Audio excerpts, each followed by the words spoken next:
What is going on, everybody else? This is a video about Ayurveda. What is Ayurveda? Ayurveda is the sister science to yoga. It is the science of life. So whereas yoga's interest is working with the mind, so that way we can detach and release ourselves from the process of samskara, right? The cycle of incarnation and reincarnation. Ayurveda helps us to maintain the health of the organism. It lets us know that we have an individual constitution, and it helps give us guidelines and boundaries for if we apply a certain stimulus to ourselves, what is the effect going to be? And so it gives us these rules of how we can use our life or choose stimuli in our lives, so that way we can maintain our health and live a long life. And Ayurveda defines health as balanced dosha, balanced Agni, balanced tissues, proper elimination, and when the mind and the senses are in a state of bliss. Right? And so that first one, balanced dosha. Dosha is a unique concept to Ayurveda. There are 3 doshas, Vata, Pitta, and Kapha, and those have different constitutions, right? They're made up of different qualities, right? So those qualities are things like hot and cold, light and heavy, right? Those opposites. And there's 20 of those that then make up those 3 different doshas, those 3 different energies that guide the processes of life. And when we learn how to skillfully manage and navigate those different doshas, we can help to, 1, understand what our individual constitution is, and everybody has one. Everyone has a prakriti, right? A uniqueness to them, and how those doshas can then influence the different patterns of our being and our lives. And those doshas can sometimes get out of balance, and when they get out of balance, we need to do what we can to help them stay in their own lane. Because when they get out of balance, that's when things go wrong in our bodies and in our systems. And so one of the ways that we can help to maintain that balance of doshas is by Jatara Agni, right? This second piece of this Ayurvedic definition of health, right? The Agni, right? How do we fuel our digestive fire? And how does that digestive fire, in turn, nourish the rest of our tissues? We tend to think of digestion in this I put it in my mouth, my stomach absorbs it, and then I poop it out kind of way. And when we kind of forget it. But digestion is something that is happening constantly. Your body is never not digesting, right? And there's moments in time where we're digesting more and digesting less, right? So if we eat a big meal, the Jatara Agni, the Agni that sits in our stomach, is working harder to burn through that food. But if it's been a couple of hours after we've eaten, that digestive process is a little bit more simple. It's the process of taking the nutrients from the bloodstream, from the plasma, and nourishing the rest of the tissues. And that balancing of the tissues is the third part of this Ayurvedic definition of health, right? Making sure that those tissues maintain their function.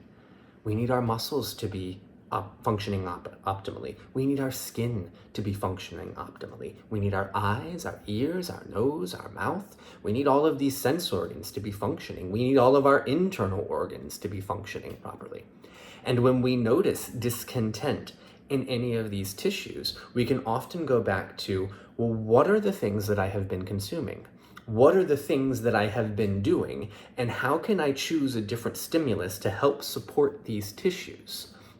One of the things that I love about Ayurveda is that it's more about maintaining the health of the tissues and the body than about preventing illness.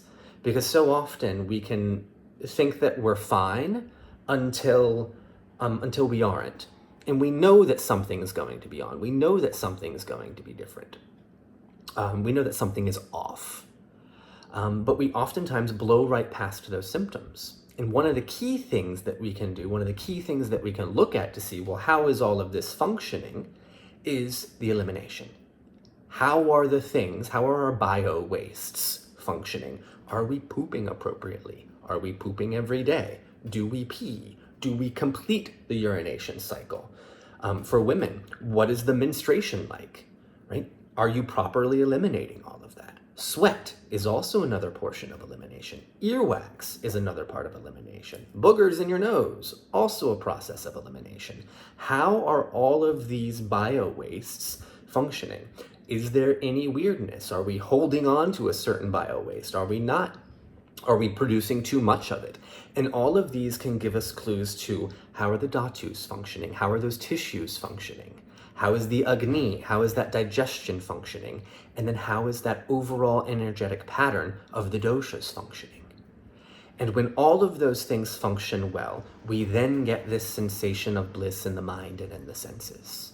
Right? And that's really the goal, and that's the key piece here, and that's the main distinction, I think, between Ayurveda as a health science and Western science as a health science. Because anything in Ayurveda that makes you feel a little bit more discontent, that makes you feel a little bit dysregulated from the present moment, is a sign and an indication of disease. Right? It doesn't have to be a full-blown diagnosis. It can just be, I've noticed there's this thing and I feel kind of weird with it, and it starts occupying some mental bandwidth. It can also be something like anxiety. It can be something like depression. What are the stimuli that you are applying to your body? And how is that affecting your overall mind and in your senses? And so as we go forward, right, and as you start to explore and play a little bit more with, okay, well, what are these doshas? What does this mean? How is my digestive fire doing? What is that, like, what does that even mean? Remember that the key to all of this, as Dr. Robert Svoboda says constantly, is to remain calm. This doesn't mean get up and change your life right now and start finding all these different things in the new fad diet and creating this new thing for yourself. Remain calm always, because that calmness is deeply nourishing to all these aspects of being. If you are interested in exploring any of this, if you notice some things that are off, if you notice like there's a lot of anxiety, there's a lot of depression that just won't go away, feel free to reach out to me. We can set up a consultation. We can do an intake and see how you feel at all these different stages, and we'll program a way to help you getting to feel that sensation of bliss in the mind and in the senses. Don't forget to like and subscribe. Thank you so much for spending this time with me. Wishing you all the very best of health.